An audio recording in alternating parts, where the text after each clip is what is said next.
I am the tofu golem. Please enjoy the video. You start with safety.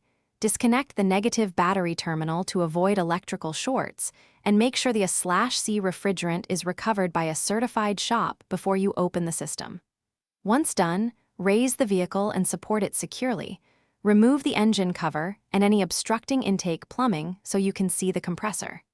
Next, loosen the serpentine belt tensioner and remove the belt. Then unplug electrical connectors at the compressor and the clutch wire so you can access mounting bolts. You'll want to label every line, and fitting so reassembly is straightforward. Cap open lines immediately to avoid contamination. Once labeled, remove the compressor mounting bolts and carefully pull the unit away while supporting its weight. Disconnect the suction and liquid lines, note O-ring positions, and inspect lines for damage.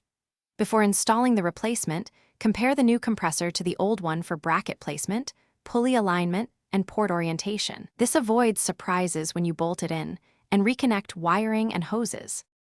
Install the new compressor using new O-rings lightly lubricated with PAG oil and torque the mounting bolts to factory specs. Reconnect lines, electrical connectors, and reinstall the serpentine belt.